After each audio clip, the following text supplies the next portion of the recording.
I'm Dana Denha, and you're watching FYI. Women, men, and children were doing their turns on the catwalk, giving us a glimpse at this season's wares available at retailers throughout the county. The A2Y Chamber of Commerce highlighted the latest styles as they hosted Fashion on the Ave. Well, we are ready to get started, and with that, let's take it away. Have fun.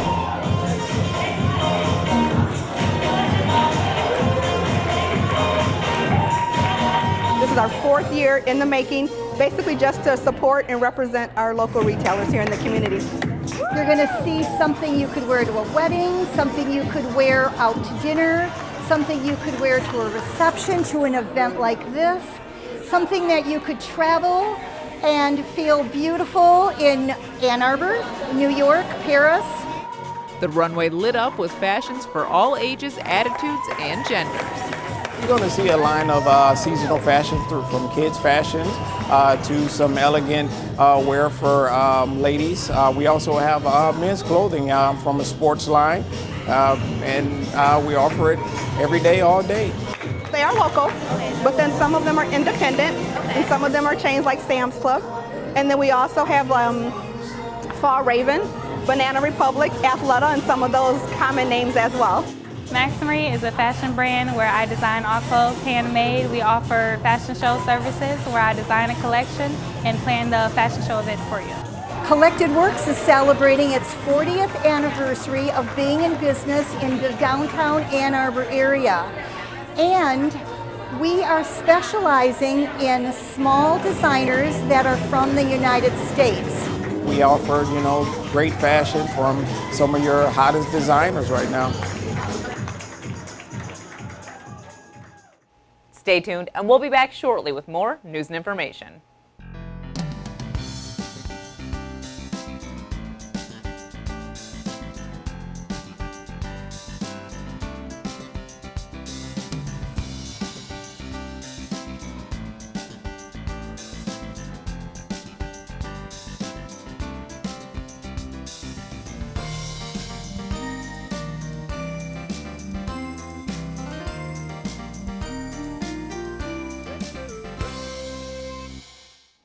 It's raining water into the Huron River to give us some crisp, refreshing drinking water.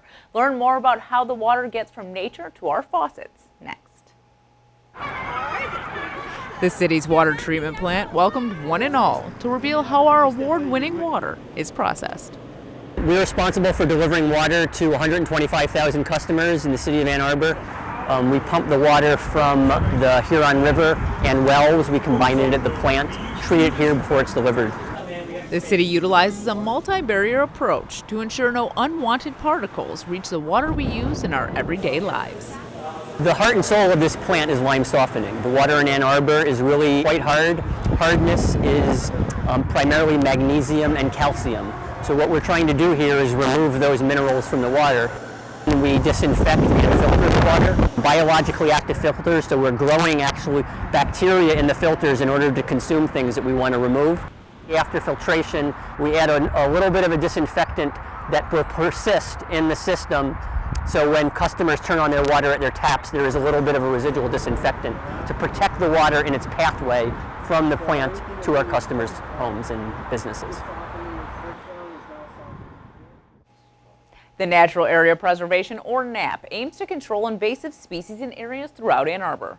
Learn more about their controlled burns in this month's City Roundup in 60.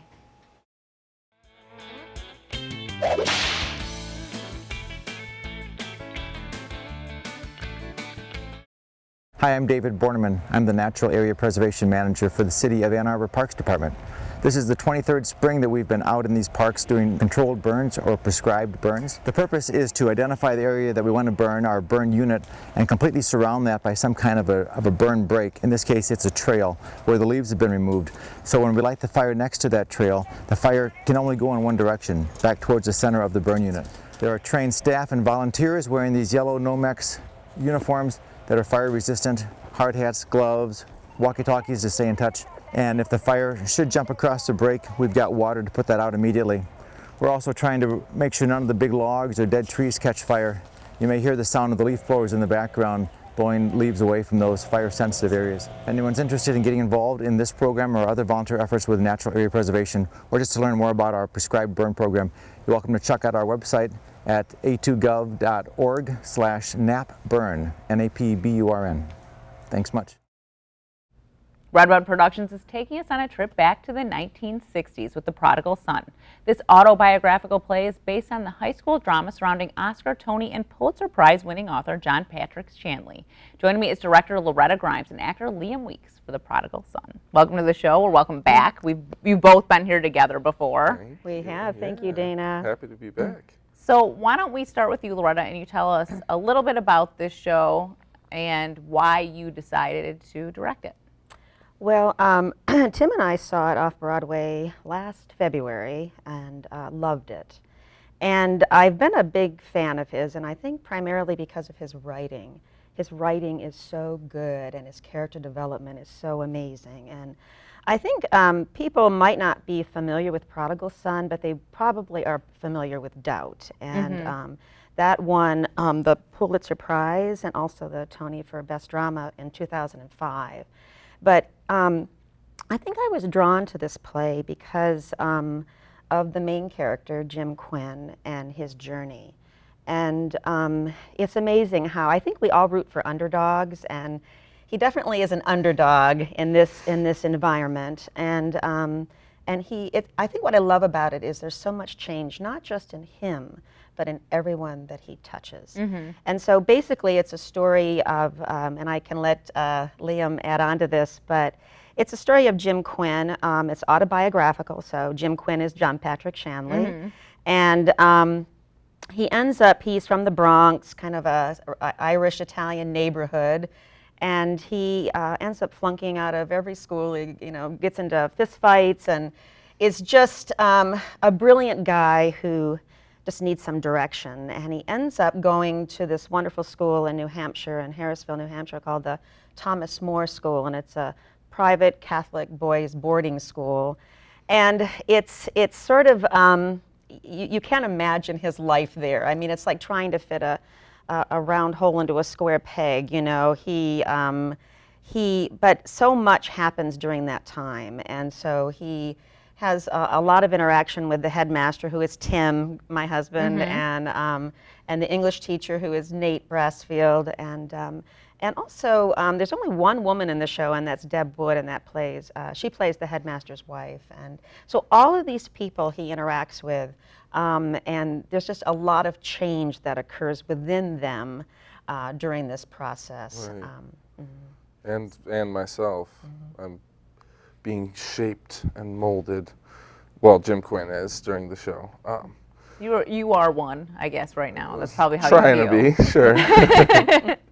So why don't you tell me about this character and what kind of like makes this character different than some of the other characters that you've played? Well, he's, like Loretta said, he's from the Bronx.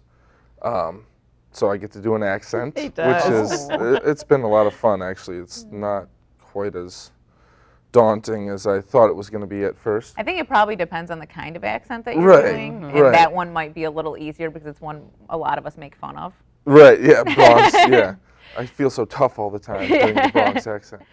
But, no, I mean, when it starts, Jim Quinn, the character, is 15 years old. And so one of the lines is, "Do you remember 15? And I think we all remember 15, and we all don't necessarily want to remember 15. There are definitely things about being 15 years old that are just inherently hard. Yeah, for sure. And so him, 1965, being from the Bronx, it's, nothing has been easy. But he's handed this opportunity, and we get to kind of see, is he going to take advantage of it? Is he going to squander it? And so all throughout, you're rooting for the guy and hoping he doesn't spoil this great opportunity he's been given. But also the fact that he's kind of a rebel is endearing. Yeah. We all want to kind of march to our own drummer, and Jim Quinn really is an individual.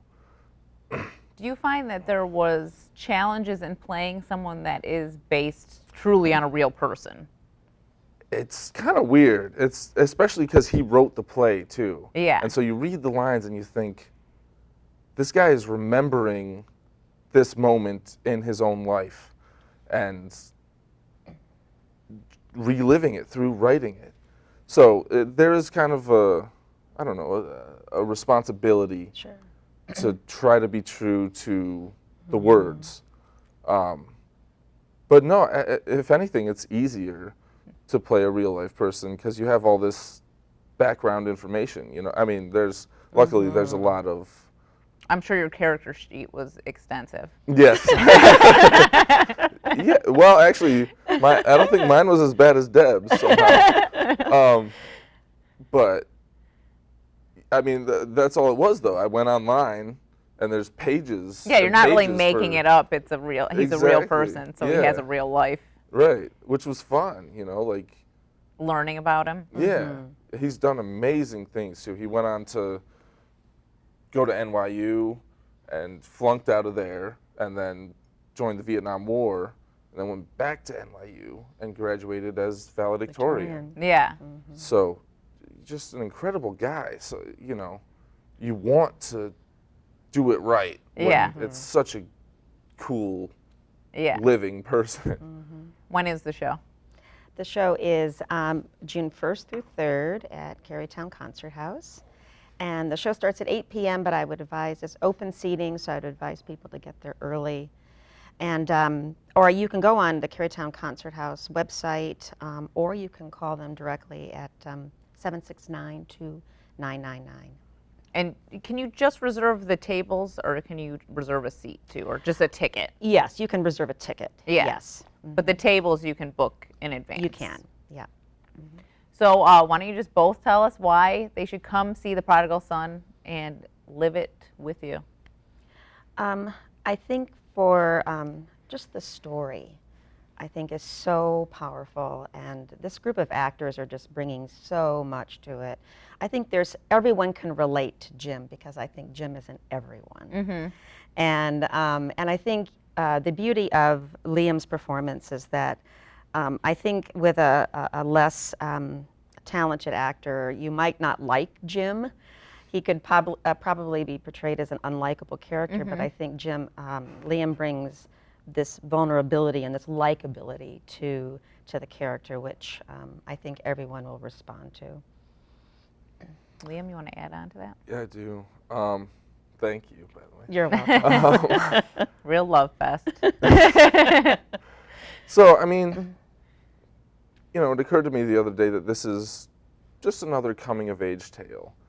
And it's not so unique, but the fact that John Patrick Shanley has written this play about himself to process this time in his life makes it so personal, and I mean, he's a great writer too, you know. But it's really just, you know, you watch the wheels turn and you see this person change, and by the end you're satisfied. It leaves you with it leaves you hopeful, not like doubt. Where it's not, you know, I think it's more of a uplifting show. Okay, great. Well, I can't wait to see it. Thank you both for coming on the show. Thanks, Dana. Visit a2gov.org/watchctn for more on this and other programs. Thanks for watching, and tune in next time to FYI.